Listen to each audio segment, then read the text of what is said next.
My wife got G at her bachelorette party. Thought I'd never find out. Until I quietly vanished before the wedding, and what happened next left everyone speechless. My name is Marcus Hale, and let me tell you something about the American dream. It's a real son of A when it decides to sucker punch you in the gut. 2 years ago, I was living what every basic dude with a business degree thinks is the perfect life. Hell, I was practically the poster child for having your together in your late 20s. I had a software company that was actually making money, not just burning through venture capital like most startups run by guys who think wearing hoodies to board meetings makes them Steve Jobs. No, my company was genuinely thriving, pulling in 7 figures annually, and I wasn't even 30 yet. My parents, God bless their suburban hearts, couldn't shut up about their successful son at every neighborhood barbecue and Christmas party. You know how it goes. Your mom corners some poor soul at the grocery store and launches into this unsolicited biography about how little Marcus built his own company from scratch.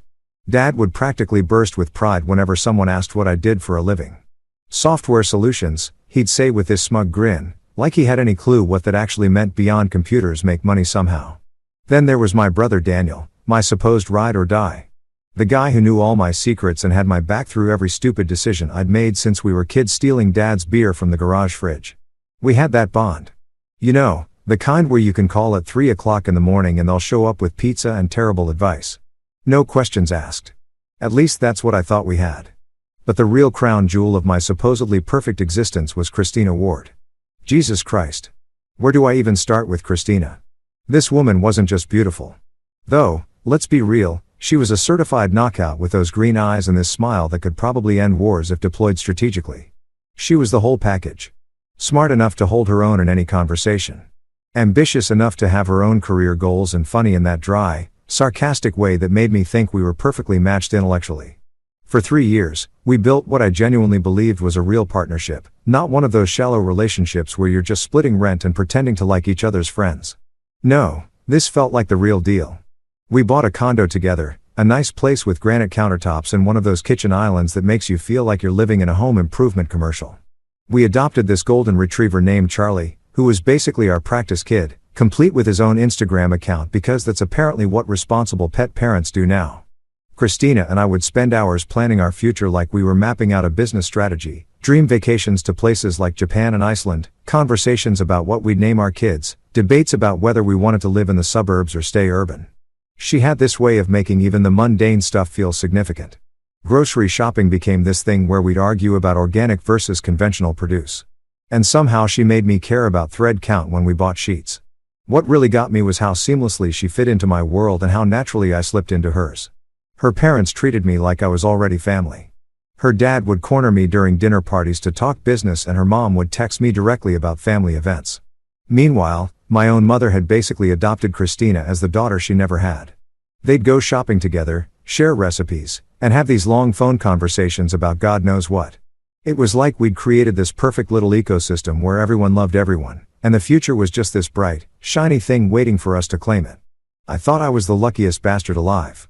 Here I was with a successful business, a woman who challenged me intellectually and supported me emotionally in a family situation that didn't involve therapy or restraining orders. I mean, what more could a guy ask for? We had our figured out while most of our friends were still trying to decide if they wanted to be adults or keep pretending that 30 was the new 20. So, naturally, when I finally worked up the courage to propose, I went all out. Not because I felt pressured or because it was time, but because I genuinely couldn't imagine my life without this woman in it. I planned this elaborate sunrise hike to her favorite spot in the mountains, complete with a photographer hidden in the bushes like some kind of romantic paparazzi. I had the ring custom designed, spent weeks agonizing over every detail because I wanted it to be perfect for her. When I got down on one knee that morning with the sun painting the sky, all these ridiculous shades of pink and orange, I was absolutely certain we were solid. Rock solid. The kind of solid that survives job losses and family drama and all the other garbage life throws at you. She said, yes, obviously, and cried those happy tears that make you feel like you're in a movie. We called our parents right there on the mountain, and everyone was thrilled and started making plans and talking about venues. I thought I'd won the lottery. The relationship lottery that most people spend their entire lives trying to hit. I had found my person. The one who made all the cheesy romantic comedy actually make sense. The one who made me want to be better without making me feel like I wasn't good enough as I was. The one who laughed at my terrible jokes and called me out on my worst habits and somehow made even mundane Tuesday nights feel like something worth celebrating. But here's the thing about life. It's got this absolutely twisted sense of humor and perfect timing when it comes to destroying everything you think you understand about yourself and the people you love. Just when you're feeling most confident, most secure, most certain that you've got it all figured out, life decides to test exactly how unbreakable your unbreakable really is. And trust me, what I thought was unbreakable turned out to be made of something a lot more fragile than I ever imagined. But I'm getting ahead of myself. At that moment on that mountain with that ring on her finger and those tears in her eyes, I genuinely believed we had beaten the odds. I thought we were different, special, destined for one of those love stories that makes other people believe in forever. Turns out I was right about one thing. We definitely were going to be a story people would remember, just not the kind I had in mind. So, let me paint you a picture of how quickly your entire world can go from Pinterest perfect to Jerry Springer nightmare, courtesy of one Becca Lewis. Christine is maid of honor and apparently the devil's own event coordinator. If you've ever wondered what pure evil looks like wrapped in a size 2 dress with a sociology degree, let me introduce you to this absolute gem of a human being. Becca had been Christina's best friend since college. One of those ride or die friendships that I always respected, even though something about Becca made my skin crawl. She was the kind of person who always had to one-up everyone's stories, who posted inspirational quotes on Instagram while talking about people behind their backs, and who somehow managed to make every conversation about herself. But Christina loved her, so I played nice and pretended not to notice when Becca would make little passive-aggressive comments about men in general and me specifically. When it came time to plan Christina's bachelorette party, Becca took charge like she was organizing a military operation. And honestly, I was relieved. Planning parties isn't exactly my forte. I'm more of a order pizza and watch Netflix kind of guy when it comes to celebrations. So, when Becca announced she was taking the girls to Miami for a long weekend, I thought it sounded perfect. Sun, drinks, dancing, the whole stereotypical bachelorette experience that would give Christina great stories to tell our future kids. The guest list was exactly what you'd expect. Christina's younger sister, Olivia, who was still in that phase where she thought being 23 made her wise about the world, plus 10 other friends from college and work. All of them decent people as far as I knew. Sure, a couple of them were still stuck in that post-school party phase where every weekend was an excuse to black out, drink and make questionable decisions, but nothing too crazy. Or so I thought. The first night went exactly as advertised. I got the obligatory group photos via text. You know, the ones where everyone's holding colorful drinks and making those exaggerated. We're having so much fun faces for social media. Christina looked gorgeous, obviously wearing this little black dress that made me simultaneously proud. She was mine and slightly jealous of every guy who got a look at her. They hit up some trendy rooftop bar, took a million selfies, and probably spent more on bottle service than I spend on groceries in a month. Classic Miami bachelorette, exactly what I expected. But then came night 2, and this is where Becca's true genius for destruction really shined.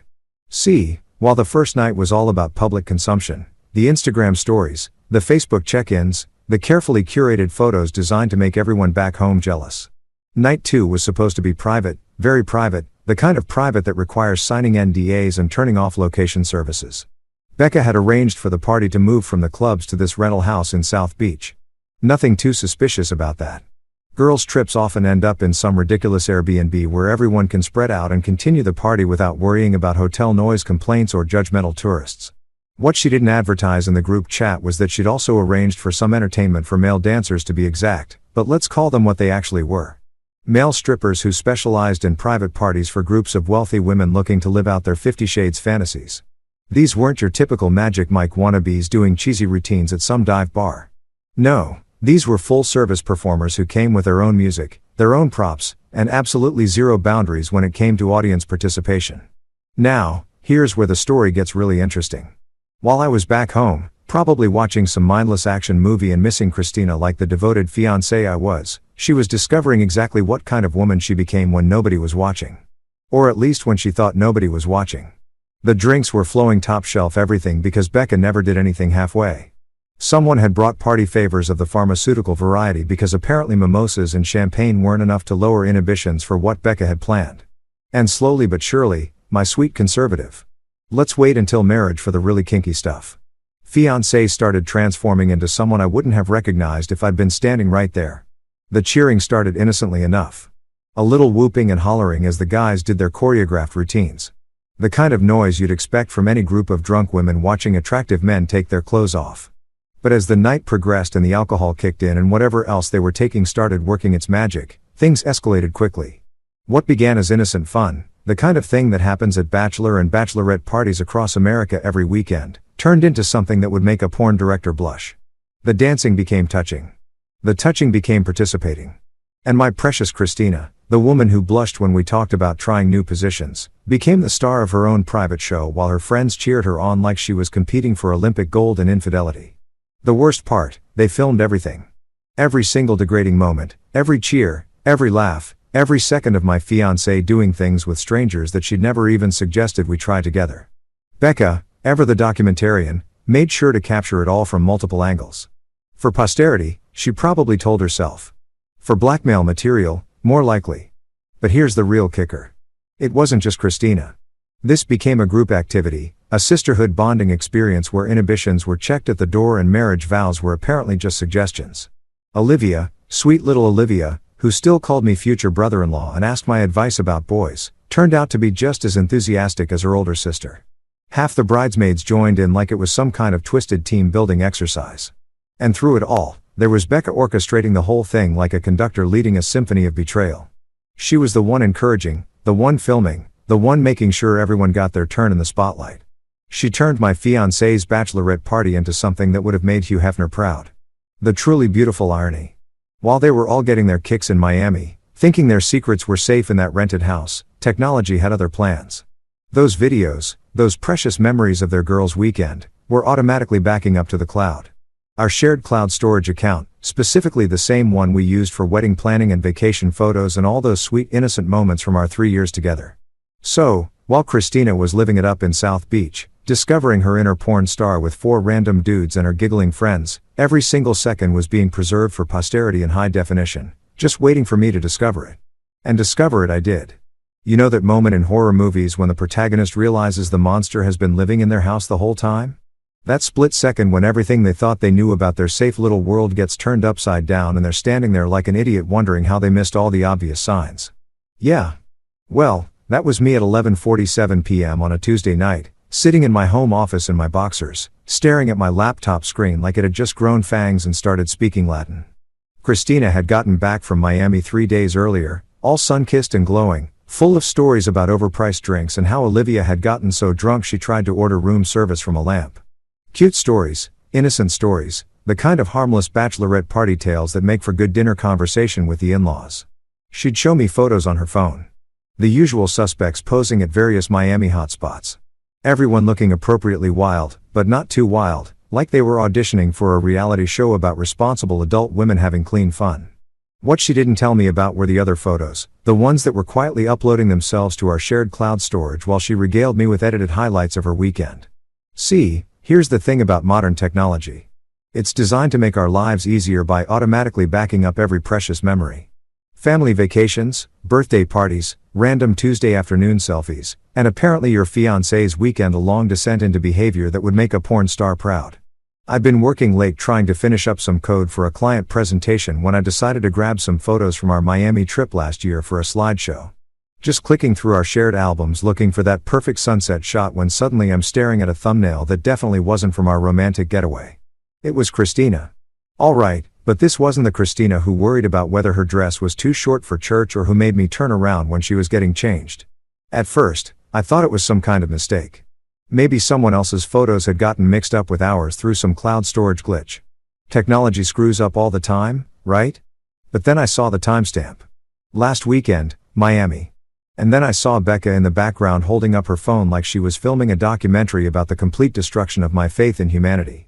I sat there for probably 10 minutes just staring at that first thumbnail, my brain refusing to process what I was seeing. It's funny how your mind tries to protect you from devastating information by simply refusing to accept it. Like maybe if I just didn't click on that video, it wouldn't be real. Maybe if I pretended I never saw it, I could go back to my nice little fantasy where my fiancée was this sweet conservative girl who thought missionary position was adventurous. But curiosity and masochism make terrible bedfellows. And eventually I clicked and then I clicked on another one and another. Each video was like a fresh punch to the gut, a new revelation about exactly how wrong I'd been about the woman I thought I knew better than anyone else in the world. There she was, my sweet Christina, doing things with complete strangers that we'd never even discussed in our most intimate moments together. The worst part wasn't even what she was doing, though. Trust me, that was pretty devastating. The worst part was how much she was enjoying it. The laughter, the enthusiasm, the complete abandonment of every boundary we'd ever established in our relationship. She wasn't drunk and making a mistake. She wasn't being pressured or coerced. She was having the time of her life, living out some fantasy I apparently never even knew existed. And there were her friends, cheering her on like she was winning Olympic gold in betrayal. Becca naturally was the ringleader, encouraging every degrading moment while making sure to capture it all from the best angles. Even sweet little Olivia was there laughing and participating like this was just another Tuesday night for the Ward family women. I must have watched those videos for 3 hours. My brain cycling through every emotion a human being can experience in rapid succession. Anger, heartbreak, disbelief, rage, disgust, and finally this weird cold calculation that I didn't even recognize as coming from me. It was like watching my personality split in real time. The emotional Marcus getting shoved into a closet while this new analytical version took control. The next few days were absolutely surreal. Christina went about her normal routine like nothing had happened, chatting about wedding details and asking my opinion on centerpieces while I sat there knowing exactly what those perfectly manicured hands had been doing just days before. She'd curl up next to me on the couch to watch TV. And I'd have to fight the urge to ask her if the guys in Miami had been better than me. She'd kiss me good morning and I'd wonder if she was thinking about kissing them. But here's the thing that surprised me most about myself. I didn't explode. I didn't scream or throw things or demand explanations. Instead, I became this master actor playing the role of devoted fiancé while my brain worked overtime planning my exit strategy. We went to dinner with her parents and I smiled and nodded while her mother talked about how excited she was for the wedding. We met with the caterer and I pretended to care about the difference between salmon and chicken while mentally calculating how much money I was about to lose on deposits. The performance of my life culminated in what should have been a romantic evening at home. We had ordered Thai food and opened a bottle of wine. Sitting at our kitchen island, discussing final wedding details like we were planning a military operation instead of what was supposed to be the happiest day of our lives. Christina was animated, excited, talking about how perfect everything was going to be while I sat there thinking about how perfect her performance had been in Miami. That's when I decided to have a little fun with the situation. I raised my wine glass and looked directly into her eyes, those beautiful green eyes that I'd thought held nothing but love and honesty, and proposed a toast. To the truth, I said, watching her face carefully, and how it always finds its way to the surface, no matter how deep people try to bury it. She laughed, but it was nervous, uncertain. She clinked her glass against mine and took a sip. But I could see the wheels turning behind those eyes. Something in my tone maybe, or the way I was looking at her. For just a second, I saw a flicker of fear cross her face, like she was wondering if I might know something I wasn't supposed to know. But then the moment passed, and she was back to chattering about flowers and seating arrangements, and I was back to playing my part. The perfect fiancé, blissfully unaware that his entire life was built on a foundation of lies and shared cloud storage. Little did she know, the truth had already found its way to the surface. And I was about to make sure everyone else could see it, too. There's something absolutely liberating about burning your entire life to the ground when you know you're doing it for all the right reasons. Most people spend their whole lives trapped by inertia, staying in shitty situations because change is scary and the unknown feels worse than the familiar misery.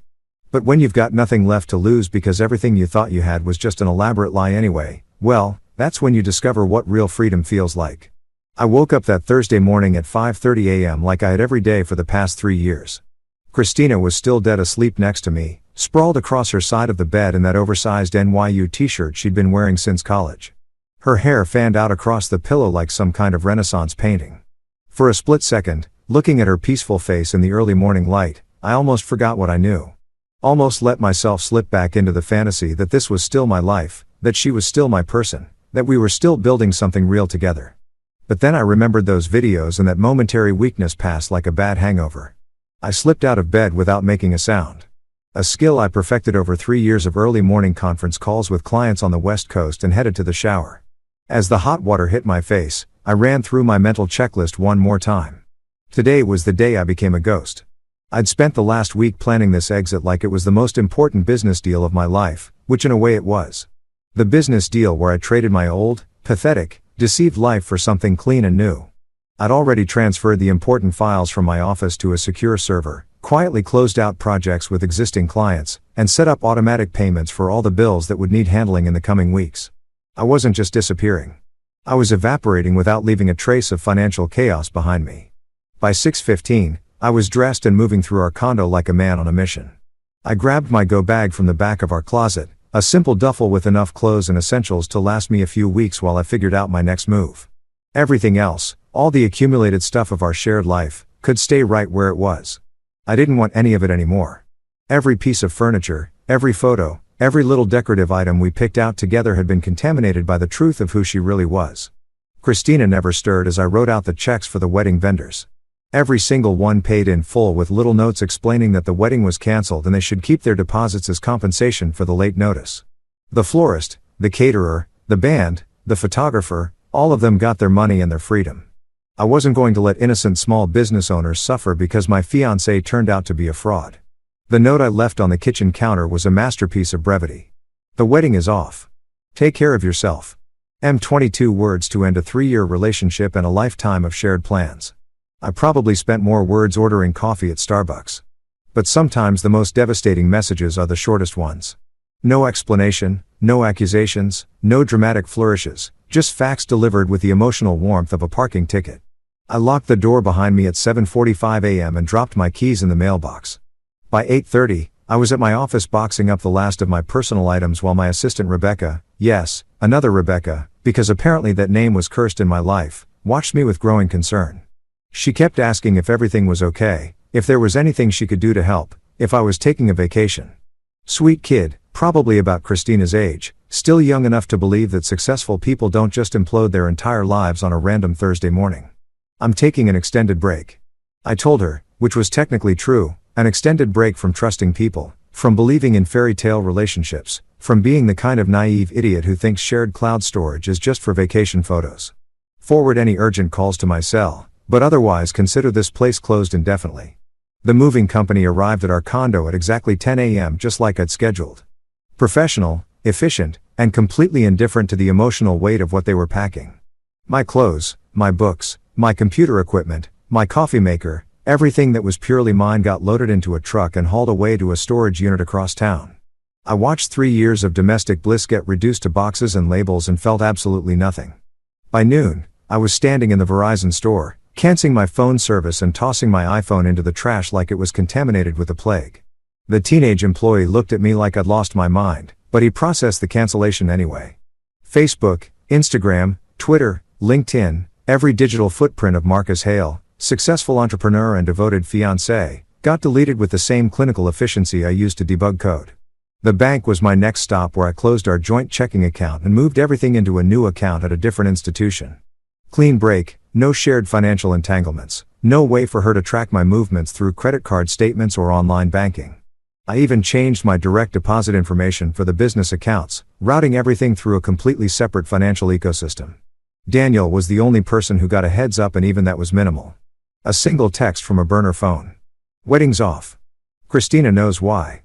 I'm fine. Don't contact me for a while. My brother, bless his heart, immediately started calling the burner number, but I turned the phone off and threw it in a different trash can. Even Daniel, my supposed ally, was going to have to wait for explanations. The hotel I checked into was deliberately generic. One of those extended stay places that cater to business travelers and people in the middle of life transitions. Clean, anonymous, and staffed by people who were paid to mind their own business. I registered under a false name, paid cash for a week, and settled into my temporary exile like a man entering witness protection. Christina would wake up tomorrow morning to discover that her fiancé had vanished into thin air. No note explaining why. No angry confrontation. No chance to offer explanations or apologies or promises to change. Just absence, sudden and complete, like I'd been raptured while she slept. Her phone calls would go straight to a disconnected number. Her texts would disappear into the digital void. Her emails would bounce back like I'd never existed. For the first time in 3 years, Christina Ward would have to face the consequences of her actions without me there to cushion the blow or make excuses for her behavior.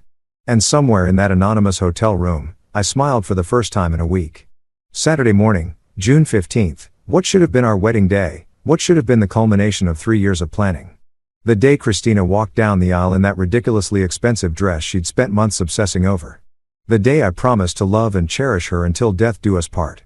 Instead, I was sitting in a coffee shop in downtown Seattle, nursing my third espresso and putting the finishing touches on what would become the most visited website in Christina Ward's personal history. You know what's beautiful about being a software developer? You learn to think in systems, in cause and effect, in elegant solutions to complex problems. And Christina's little Miami adventure had presented me with a fascinating problem. How do you ensure that actions have consequences when the person committing those actions thinks they've gotten away with murder? How do you make sure the truth gets the audience it deserves? The answer, as it turns out, is surprisingly simple. You build a website. Not just any website, mind you. This wasn't some amateur-hour revenge blog thrown together in a fit of rage. No, this was a professional-grade digital monument to accountability designed with the same attention to detail I'd put into million-dollar client projects. Clean layout optimized for mobile viewing, fast loading times, and search engine optimization that would make a marketing guru weep with envy. The domain name was perfect in its simplicity. Christina.com. Her full name right there in the URL, so anyone who Googled her would find exactly what they were looking for. I registered it through a privacy service, paid for 3 years up front, and set up hosting on a server farm that could handle serious traffic because something told me this site was going to be popular. The homepage was a masterpiece of understated design. Just her name at the top in elegant typography, followed by a simple tagline, "The truth about a Miami weekend." Below that, a brief explanation of what visitors were about to see, written in the kind of clinical professional language you'd find in a corporate press release. No emotional outbursts, no angry rants, just facts presented with the cold efficiency of a coroner's report. The following documentation was automatically uploaded to shared cloud storage during a bachelorette party weekend in Miami, Florida. The materials presented here are unedited and speak for themselves. Viewer discretion is advised. That was it. No accusations, no commentary, no editorial spin, just a statement of fact that put the responsibility for interpretation squarely on the viewer. Because sometimes the most devastating truth is the one that speaks for itself. The videos were organized chronologically, starting with the innocent group shots from the first night and gradually escalating to the main event. Each file was labeled with just a timestamp and duration. No sensational titles or clickbait descriptions. The content was shocking enough on its own without needing any help from creative marketing. But here's where my professional experience really came in handy. I didn't just dump the raw footage and call it a day. No, I optimized everything, compressed the files for faster streaming, created multiple resolution options for different connection speeds, and even added closed captions for accessibility. Because if you're going to destroy someone's reputation, you might as well do it with production values. The technical specifications were flawless. SSL encryption for security, CDN distribution for global access, and robust analytics tracking so I could watch in real time as Christina's dirty laundry got aired to the entire internet. I even set up automated social media sharing buttons, because why should I do all the work of spreading the news when our friends and family could help? The beauty of launching on our supposed wedding day wasn't lost on me. While our guests would have been arriving at the venue, expecting to witness the beautiful union of Marcus and Christina, they instead received a text message with a link to the website and a simple note. "This is why there's no wedding today." Short, sweet, and guaranteed to get clicks. I watched the analytics dashboard like a day trader monitoring stock prices. The first visitor hit the site at 10:47 a.m., probably Christina herself, frantically typing her own name into Google after someone forwarded her the link. The visitor count climbed steadily as word spread through our social circles like a digital wildfire. 10 visitors, then 50, then hundreds as people shared the link with friends and family. The geographic distribution was fascinating. Seattle, where we lived; Miami, where her sins were committed; Los Angeles, where her parents had retired; college towns across the country as her sorority sisters got wind of the scandal. The website was going viral in all the worst ways for Christina and all the best ways for truth and justice. By noon, I had confirmation that the message had reached its intended targets. My phone, the new burner I'd picked up just for this occasion, started buzzing with calls from blocked numbers. Christina probably trying desperately to reach me from whatever borrowed phone she could get her hands on. Her parents most likely calling to demand explanations that would never come. Friends and family members who suddenly found themselves with front row seats to the destruction of everything they thought they knew about sweet innocent Christina Ward. The most satisfying part was watching the download statistics. People weren't just viewing the content, they were saving it, sharing it, ensuring that even if I took the site down tomorrow, Christina's Miami memories would live forever in screenshot and screen recording form. The internet never forgets, and I'd just given it something very memorable to hold on to. Around 2 p.m., I got a notification that someone had tried to report the website for hosting revenge porn.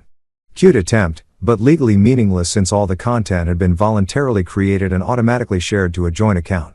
Christina had essentially published this material herself. I was just providing better distribution and a more user-friendly interface. The comments section I'd included was already filling up with reactions from people who recognized the participants. Former colleagues expressing their shock, family friends asking if this was really the same Christina they'd known since childhood, and college acquaintances sharing their own stories about Becca's previous party planning adventures. The internet had become both judge and jury, and the verdict was unanimous. Guilty as charged. As the sun set on what should have been our wedding night, I closed my laptop and allowed myself a moment of pure satisfaction. Christina Ward had wanted to have her cake and eat it, too. Living a double life where she could be the perfect fiancée to my face and a completely different person behind my back. Well, now everyone could see exactly what kind of cake she'd been eating in Miami. And the internet was going to make sure she choked on every bite. You know what they say about throwing a stone into a pond. The ripples keep spreading long after the stone has sunk to the bottom. Well, ChristinaWardTruth.com was more like dropping a nuclear bomb into a kiddie pool. And the shock waves were absolutely magnificent to watch unfold from my front row seat in digital purgatory. The first domino fell on Monday morning, exactly 72 hours after I hit publish. Christina's boss at Morrison Marketing called her into his office for what I can only imagine was the most uncomfortable conversation of her professional life. See, Christina worked for one of those boutique agencies that specialized in family-friendly brands. Think wholesome breakfast cereals, children's toys, and organic baby food companies. Their entire business model was built on trust, reputation, and the kind of squeaky clean image that doesn't mesh well with employees starring in amateur porn productions. According to my sources, and yes, I had sources. Because Seattle's marketing community is smaller than you'd think, and gossip travels faster than a Tesla in ludicrous mode. The conversation went something like this. Christina, we've become aware of some materials circulating online that feature you prominently. While we don't typically concern ourselves with our employees' private lives, several of our clients have expressed concern about the association with their brands. Translation: you're fired. And we're going to pretend this is about protecting our clients instead of admitting we're embarrassed to have hired someone who thinks gang bangs make for good bachelorette party entertainment. She was escorted out of the building that same afternoon. Her corporate access revoked, her company laptop confiscated, and her dreams of becoming the next big thing in marketing flushed down the toilet along with her reputation. 3 years of climbing the corporate ladder, building client relationships, and positioning herself as a rising star in the industry, all undone by one weekend of poor decision-making and Becca's documentary filmmaking skills. But Christina's professional suicide was just the opening act. The real show started when her parents got wind of what their precious daughter had been up to in Miami. Robert and Helen Ward, pillars of their suburban community and devout members of St. Mary's Episcopal Church, suddenly found themselves fielding phone calls from concerned friends who'd stumbled across their daughter's internet debut. Picture this. You're 68 years old. You've spent your entire life building a respectable reputation in your community. And you're known as the couple who raised that lovely, successful daughter who was marrying that nice young man with a software company. Then suddenly, you're getting phone calls from your bridge club asking if you've seen what Christina's been up to online, and your pastor is stopping by for an unscheduled visit to discuss family matters. The conversation between Christina and her parents happened over speakerphone, which I know because little Olivia was there and apparently has trouble keeping her mouth shut when she's been drinking. According to her tearful account to anyone who would listen. Their father's exact words were, "We didn't raise you to behave like a common, and we won't pretend we did just to spare your feelings." Helen, ever the supportive mother, chimed in with, "How could you do this to our family? How are we supposed to show our faces at church knowing that everyone has seen you doing those things?" And just like that, Christina Ward became an orphan at 27. Her parents didn't just disown her. They actively scrubbed her existence from their lives like she was a stain they were trying to bleach out of the family fabric. Photos came down from the mantle. Her childhood bedroom got converted into a craft room, and Christmas card lists were suddenly one name shorter. The social ostracism was swift and merciless. The same community that had celebrated her engagement and planned to attend our wedding suddenly treated her like she was carrying the plague. Former friends crossed the street to avoid awkward conversations. Neighbors who used to chat over the fence suddenly found pressing reasons to go inside whenever she appeared. The local coffee shop where she'd been a regular for years started serving her with a kind of cold efficiency usually reserved for difficult customers who never tip. But the real entertainment value came from watching the domino effect spread to her co-conspirators. Becca Lewis, the mastermind behind the whole operation, found herself dealing with some serious relationship turbulence when her fiancé Michael discovered exactly what kind of maid of honor duties she'd been performing in Miami. Turns out Michael was one of those old-fashioned guys who thought fidelity mattered in a relationship. Imagine that. Their breakup was spectacular enough to warrant its own social media subplot. Michael didn't just dump Becca. He did it publicly, posting a lengthy Facebook status that began with, "When someone shows you who they really are, believe them," and ended with, Some mistakes can't be forgiven, and some trust can't be rebuilt. He even tagged her in it just to make sure everyone knew exactly who he was talking about. Two of the other bridesmaids, Sarah and Jennifer, both married with children, suddenly found themselves explaining to their husbands why they'd thought participating in a group sex situation was appropriate entertainment for a girls' weekend. Sarah's marriage imploded within a week, her husband filing for divorce and demanding full custody of their twins. Jennifer managed to convince her husband that she'd been too drunk to know what she was doing, but their relationship never recovered from the trust issues that followed. The most satisfying casualty was probably Amanda, the elementary school teacher, who'd been so enthusiastic about the evening's activities. Turns out school districts take a dim view of educators who star in pornographic materials, even if it's technically their personal time. Parents complained. The school board got involved and Amanda's teaching license got revoked faster than you can say moral turpitude clause.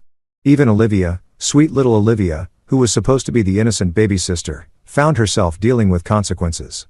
Her job at the nonprofit was technically safe. They couldn't fire her for legal activities conducted on her own time, but the whispers and awkward interactions made her work environment so toxic that she ended up quitting and moving across the country to start over somewhere. Her last name didn't come with a built-in Google search nightmare. The beautiful irony of the whole situation was that they'd all thought their Miami weekend was consequence-free fun. Just girls being girls letting loose before Christina settled down into married life. They'd convinced themselves that what happened in Miami would stay in Miami like some twisted variation of the Vegas rule. Instead, their private party became a very public lesson in the fact that actions have consequences. And sometimes those consequences come with analytics dashboards and global distribution networks. They wanted to have their fun and forget about it. I made sure the internet would never let them forget about anything ever again. And through it all, I remained perfectly, beautifully silent. My brother Daniel has always been the emotional one in the family. You know, the type. Wears his heart on his sleeve, cries at Pixar movies, and thinks every problem can be solved with a heartfelt conversation and maybe some group therapy. So, when he finally tracked me down at my temporary hideout 3 weeks after the website launch, he was expecting to find his big brother curled up in a corner somewhere, drowning his sorrows in whiskey and tissues like some kind of country music cliché. Instead, he found me in my hotel room, sitting at a makeshift desk made from the room's tiny table, surrounded by printed documents, legal pads covered in handwriting, and 3 separate laptops running different monitoring programs. I looked up when he knocked, buzzed him in, and went right back to work like he was just another interruption in my busy schedule of orchestrating Christina's complete social annihilation. Jesus Christ, Marcus, he said, staring at my setup like he'd walked into some kind of FBI operation. What the hell is all this research? I replied, not bothering to look up from the spreadsheet I was updating with the latest casualty reports from Christina's rapidly shrinking social circle. Due diligence, quality control, pick your favorite business buzzword, they all apply. Daniel sat down on the bed and watched me work for a few minutes, probably trying to process the fact that his emotionally devastated brother had apparently transformed into some kind of revenge-plotting automaton. He kept waiting for me to break down to show some sign that I was processing this like a normal human being who'd just had his entire life imploded by the woman he loved. Dude, he finally said, I expected you to be a mess. I thought I'd find you drunk and crying and listening to sad music. This is terrifying. I looked up from my laptop and smiled at him. Not a bitter smile or a sarcastic one, but the kind of genuine, relaxed smile I used to give clients when I was about to deliver exactly what they'd asked for on time and under budget. Why would I be a mess? I'm handling this exactly like any other business problem. Identify the issue, research the variables, develop a comprehensive solution, and execute with precision. That's when I showed him the files. 3 accordion folders, each one meticulously organized and labeled, containing everything I'd compiled about Christina's Miami adventure and its aftermath. The first folder was labeled documentation. Every video, every photo, every text message from that weekend, all printed out and organized chronologically with timestamps and participant identification. The second folder was background research. And this is where Daniel's eyes really started to widen. See, while everyone assumed I was off somewhere licking my wounds, I'd actually been quite busy. I'd hired a private investigator, a real one, not some sketchy guy from a strip mall, but a former FBI agent who specialized in corporate fraud cases. Professional, thorough, and completely discreet. Within 2 weeks, I had complete background checks on all 4 of the male performers from that night. Names, addresses, employment history, criminal records, and most importantly, medical records. Turns out one of them, a charming gentleman who went by the stage name Thunder, had been carrying a particularly nasty strain of chlamydia that he'd apparently been sharing with clients for the better part of 6 months. You had her tested? Daniel asked, flipping through the medical reports. I had all of them tested, I corrected. Anonymous tip to the health department about potential STD exposure at a private party. They were required to contact everyone who might have been at risk and recommend testing. Very responsible public health policy, don't you think? The third folder was labeled Financial Impact Assessment because when you're dealing with a business problem, you need to understand the full cost structure. I'd calculated exactly how much money I'd saved by canceling the wedding. Venue deposits, catering costs, honeymoon reservations, and about $40,000 worth of other expenses that would have gone towards celebrating a marriage that was already dead before it started.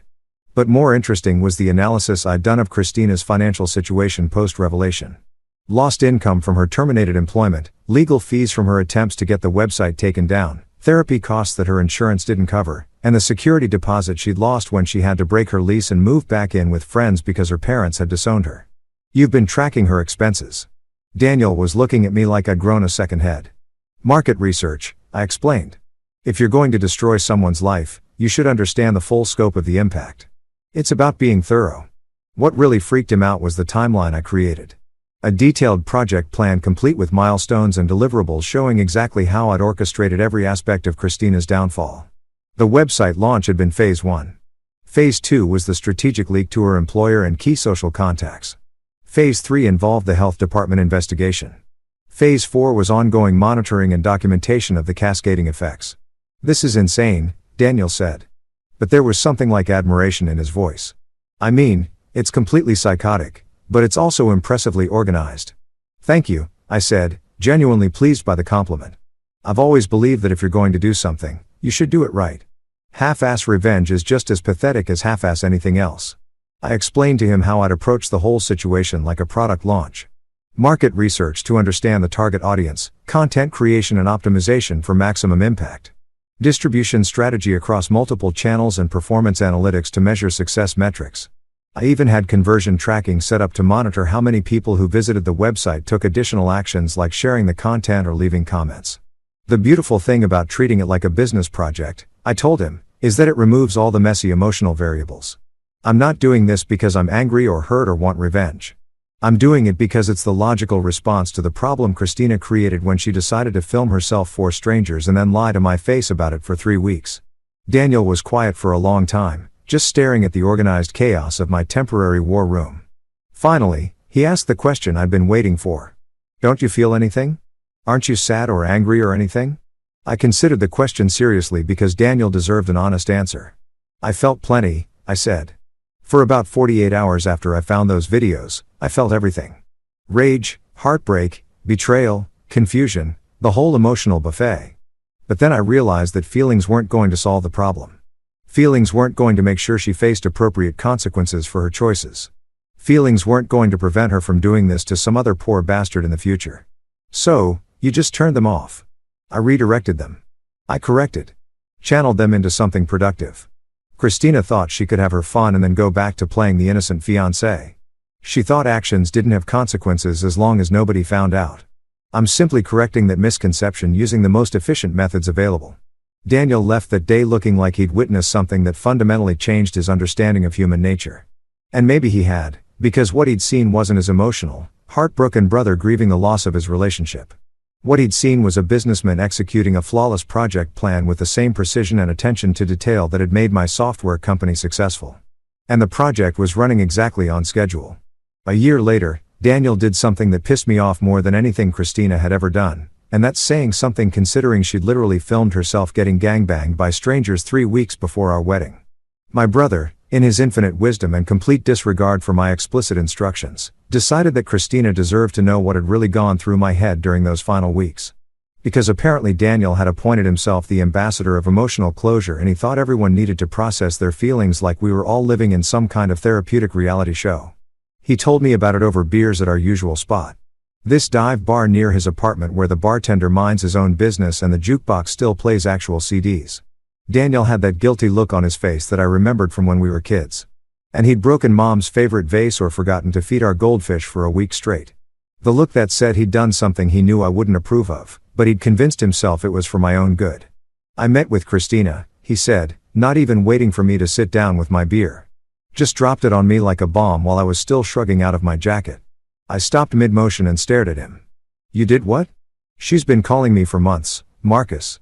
Months, leaving voicemails, sending texts, begging me to just talk to her for 5 minutes. She wanted to understand what happened, why you just disappeared like that without giving her a chance to explain. There was nothing to explain, I said, finally sitting down and taking a long pull from my beer. The videos explained everything pretty clearly.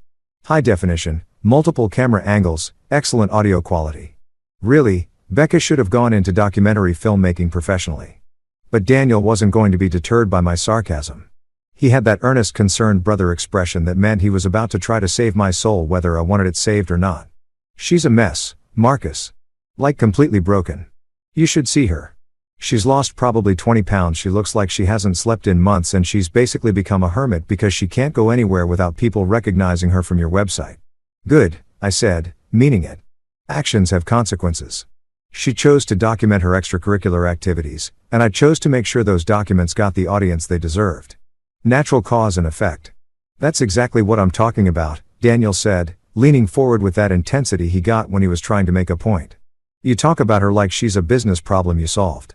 Not someone you love for 3 years. It's not normal, Marcus. It's not healthy. So, I told him what I told him a dozen times before. That I was fine. That I'd processed everything in my own way. And that Christina Ward could rot in whatever hole she'd crawled into for all I cared. But Daniel had already made up his mind that I needed intervention. And apparently he thought the best way to provide that intervention was to give my ex-fiancée a detailed psychological profile of my mental state during the worst period of my life. I told her about that night, he said, and my blood went cold. The night you found the videos, how you called me at 2 o'clock in the morning, completely silent for like 5 minutes before you could even speak. How you described watching those videos like you were giving a police report. No emotion at all, just facts. Christina had sexual intercourse with 4 unidentified males while her friends filmed and encouraged the activity like you were reading from a textbook. I wanted to punch him, actually physically assault my own brother for violating the one confidence I trusted him with during the worst moment of my life. Instead, I finished my beer and ordered another one because alcohol seemed like a better coping mechanism than fratricide. I told her how you didn't sleep for 3 days. Daniel continued, apparently oblivious to the fact that I was considering whether killing him would be worth the prison sentence. How you sat in your office just staring at spreadsheets, running calculations on how much money you'd lose if you canceled the wedding versus how much you'd lose if you went through with it. How you told me that loving someone who didn't exist was worse than loving someone who didn't love you back. That one hit home because it was true. During those 72 hours between discovery and disappearance, I'd had plenty of time to analyze exactly what had happened to my life. The woman I'd loved, the woman I'd planned to marry, the woman I'd built my entire future around, she didn't exist. She was a fictional character that Christina had played for 3 years, a performance so convincing that I'd bought it completely. I told her about the therapy, Daniel said. And now I really did want to kill him. How you didn't go to process grief or anger or any normal human emotion. You went to make sure your exit was emotionally clean, as you put it. How you spent 6 sessions with Dr. Peterson learning techniques for emotional detachment so you could end the relationship without getting caught up in feelings that might make you change your mind. Dr. Peterson, that smug bastard with his leather-bound notebooks and his carefully neutral expressions, who charged $200 an hour to teach me how to turn off my humanity like it was a software feature I could disable. He'd been fascinated by my approach, treating our sessions like a case study in applied psychology rather than actual therapy. The thing that really got to her, Daniel continued, apparently determined to violate every confidence I'd ever shared with him, was when I explained that you decided the opposite of love wasn't hate. That hate would have meant she still mattered to you, still had the power to affect your emotions. You chose indifference because it was the most complete form of erasure you could achieve. Christina had cried when Daniel told her that part, sobbed, actually, according to his detailed account of their meeting, because she'd finally understood that I hadn't given her the dignity of anger or the respect of a confrontation or even the basic human courtesy of an explanation. I'd simply decided she no longer existed and acted accordingly. She wanted to fight for the relationship, Daniel said. That's what she told me. She said if you'd screamed at her, if you'd thrown things or demanded explanations or given her a chance to grovel and beg forgiveness, she would have done whatever it took to make things right. But you didn't give her anything to fight against. You just erased her. And that right there was the point Daniel had missed entirely. Christina didn't deserve a fight. She didn't deserve the chance to explain or apologize or make amends. She deserved exactly what she'd gotten. Nothing. The complete absence of my attention, my emotion, my presence in her life. She asked me if you'd ever loved her at all. Daniel said quietly. If the whole 3 years had been fake, if you'd been planning to leave her anyway, what did you tell her? I told her the truth. That you loved who you thought she was. That you would have died for the woman you thought you were marrying. But that woman never existed. And once you figured that out, there was nothing left to love.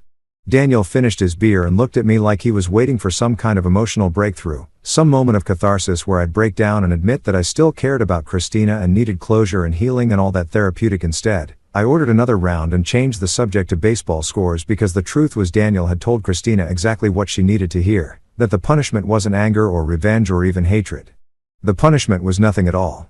2 years later, I was living proof that the universe has a sick sense of humor and impeccable timing when it comes to orchestrating the most awkward possible moments in human existence.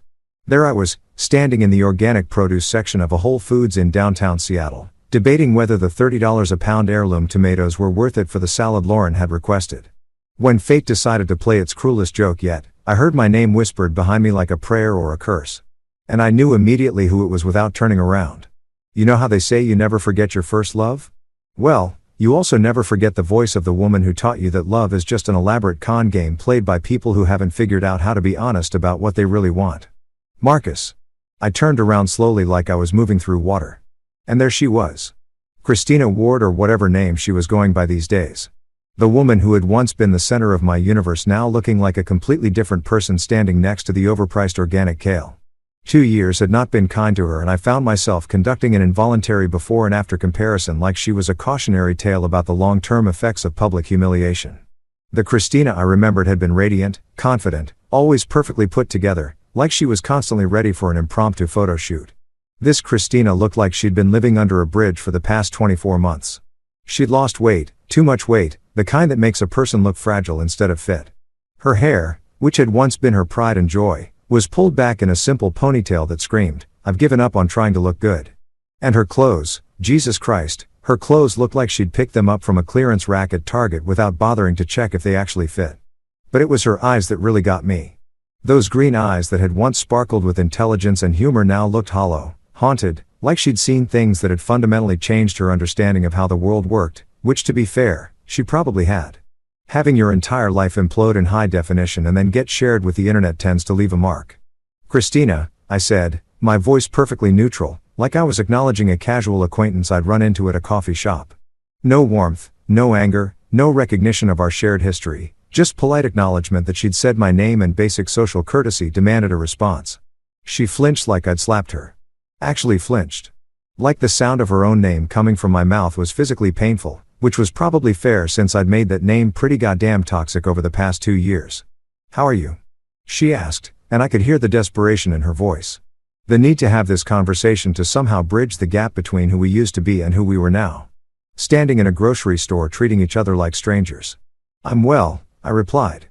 Because I was better than well, actually. I was thriving in ways I never could have imagined when I was wasting my time trying to build a life with someone who thought fidelity was optional as long as you didn't get caught.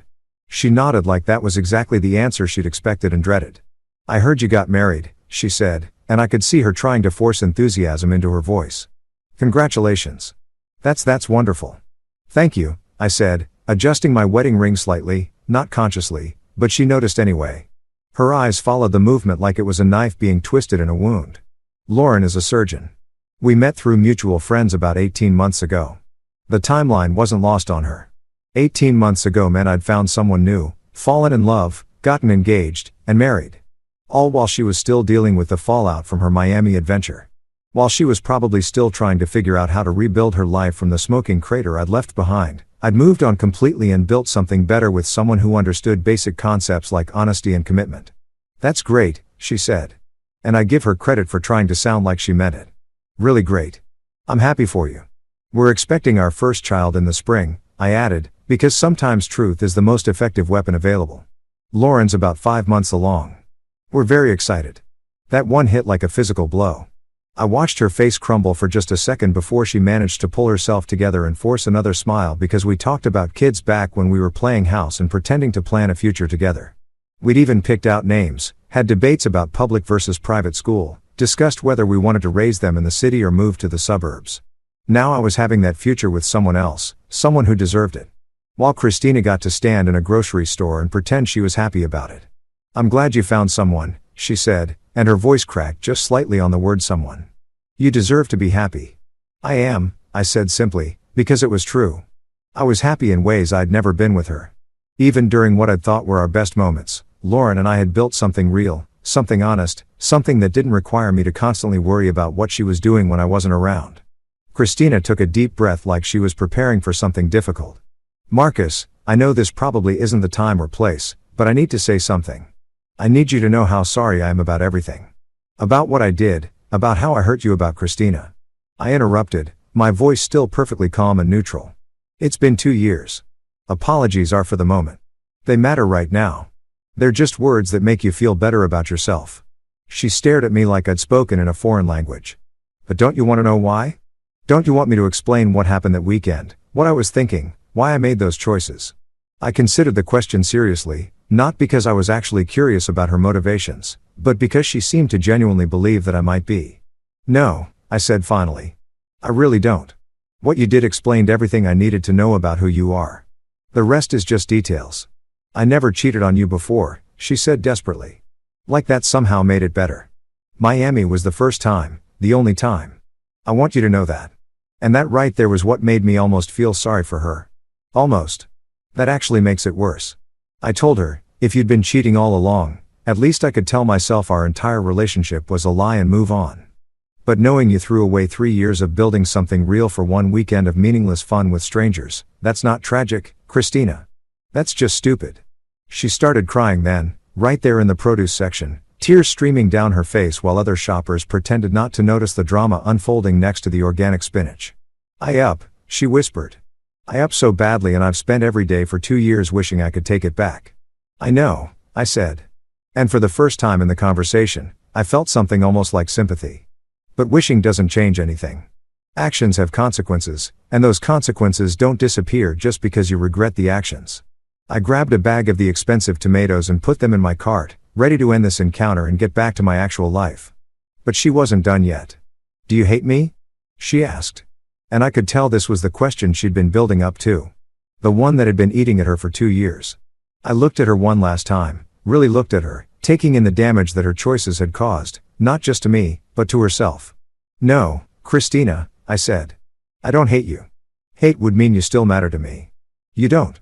And with that, I walked away, leaving her standing there among the overpriced vegetables with tears on her face and the final confirmation that I'd erased her from my life as completely as if she'd never existed at all. Her real name spoken one last time, closing the file forever. Today, as I sit in my home office overlooking Elliott Bay with a cup of coffee that costs more than Christina probably spends on groceries in a week, I can honestly say that life has a way of rewarding people who understand the difference between justice and revenge. Revenge is emotional, messy, and ultimately unsatisfying because it keeps you connected to the person who wronged you.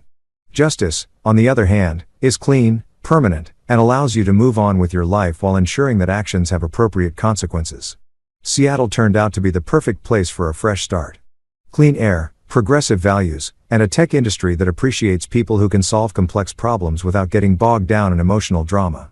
My software company not only survived the transition from my old life, but actually thrived once I stopped dividing my attention between building a business and managing a relationship with someone who thought commitment was more of a suggestion than a binding agreement.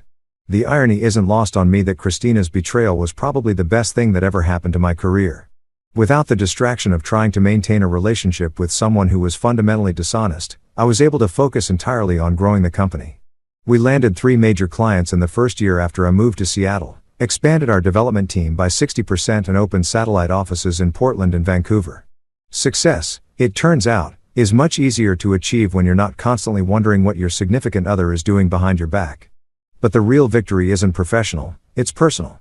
Lauren Walsh walked into my life about 18 months after the Christina debacle, and she's everything my ex-fiancé pretended to be, but never actually was. She's a cardiac surgeon at Seattle Children's Hospital, which means she's brilliant, dedicated, and actually saves lives for a living instead of just talking about wanting to make a difference while working and marketing for companies that sell overpriced breakfast cereal to suburban moms.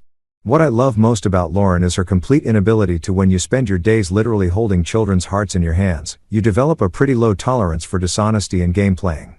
She told me on our 3rd date that she didn't have time for men who weren't serious about building something real. And she meant it. No mixed signals, no manipulation, No testing me to see if I'd chase her when she pulled away. Just straight talk from someone who knew what she wanted and wasn't afraid to ask for it. Our son is due in March. A little boy we're planning to name James after Lauren's grandfather, who was apparently some kind of legendary heart surgeon back in the day. I've been to every ultrasound appointment, every prenatal checkup, every preparation class they offer at the hospital. Not because I feel obligated to, but because I'm genuinely excited about becoming a father with someone I trust completely. That's the difference between love and whatever the hell I had with Christina. With Lauren, I never wake up wondering if she's telling me the truth about where she was last night or who she was with. I never have to check her phone or worry about what she's doing when I'm out of town on business.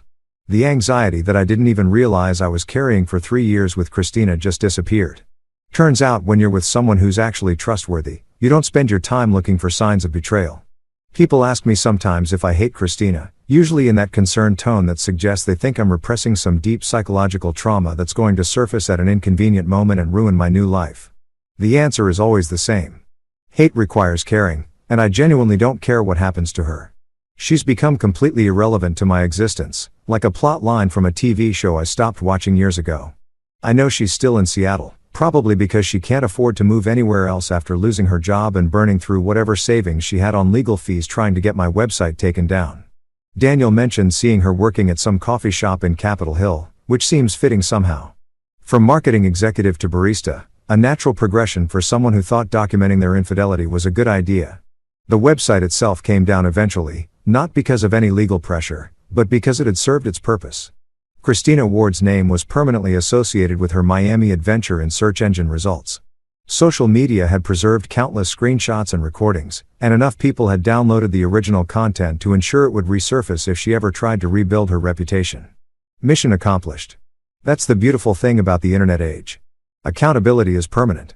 In the old days, people could move to a new town, change their name, and reinvent themselves after making catastrophic life choices. Now, your mistakes follow you forever, which is exactly as it should be. Actions should have consequences, and those consequences should be proportional to the damage caused. Christina didn't just cheat on me. She documented it, celebrated it, and then lied to my face about it for weeks while I planned our wedding like an idiot. She chose to create permanent evidence of her betrayal. So, I simply made sure that evidence got the audience it deserved. Poetic justice delivered through technology and social media virality. The most satisfying part isn't her downfall. It's my complete indifference to it. I don't check up on her. Don't ask Daniel for updates. Don't Google her name to see if she's managed to crawl out of the hole she dug for herself. She exists in my mind only as a cautionary tale about the importance of thoroughly vetting potential life partners before making long-term commitments. Lauren knows the whole story. Obviously, I told her everything on our 6th date when things were getting serious enough that she deserved to know why I was so careful about trust and commitment. Her response was perfect. So, you found out your ex was a liar and a cheater. And instead of wasting years trying to fix her, you moved on and built a better life. That sounds like healthy decision-making to me. No drama, no jealousy, no insecurity about competing with my past. Just a practical assessment from someone who understands that people's previous choices are usually excellent predictors of their future behavior. Some people might call what I did to Christina cruel or disproportionate. I call it educational. She learned that actions have consequences. Her friends learned that enabling bad behavior makes you complicit in those consequences. And any future partners she might have will be able to make informed decisions about whether they want to risk getting involved with someone who thinks fidelity is optional. The world is a slightly more honest place because of what I did, and I sleep perfectly well at night knowing that silence has always been the loudest answer. And in that silence, I didn't just win, I built something infinitely better than what I lost.